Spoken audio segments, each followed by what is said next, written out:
Here we have John Lennox. He's an Oxford mathematician, a Christian apologist. Christ is his life. Let's just take a listen and look at this video of his. I find myself often, I've sat with a few like Christian apologists and asked them similar questions about like, how do I know if it's true? And I guess so far I've got, if there's a red Ferrari outside, you'd have to go outside and see for yourself. Yes. That's the only way you're going to know. But how do you know that this thing you've committed yourself to and you've believed and, talked about for 70 years of your life is true?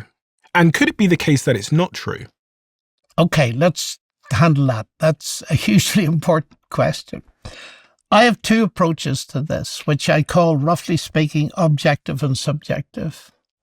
And it depends entirely where someone's coming from. They may start very far back and say, look, we read about this chap Jesus. How do we know he ever existed? Well, then you go to the ancient historians and you find that most of them, whether they're atheists or not, believe that he existed and so on. I accept that he existed. Yes. Yeah. Okay. Well, that's a good start. Some of the disciples, when Jesus rose from the dead, they just didn't believe the story. Ridiculous. And there's a famous story of Thomas, who said to the others, he said, unless I see the marks in his hands and so on, I won't believe. And then Jesus stood among them and he didn't make fun of Thomas's objection. He said, Thomas, come and have a look. You never know what swimming is until you get into the water. Isn't that true? It is true. And all I can say is that step by step, keep asking your questions. Absolutely. I don't believe that God will ever ask us to take a step with which we should be uncomfortable. I just don't believe that. Could you be wrong that Christianity... So could it be the case that Christianity was about a real guy called Jesus, based on a real guy called Jesus, but the stories told, there was decades passed between the things that happened and people... Not so much as you'd think, actually. Maybe what, for 4 decades for the first When you say to me, could you be wrong?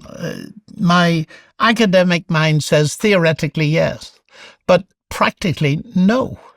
Could I be wrong? It would be like asking me, John, you've been married to Sally for 58 years.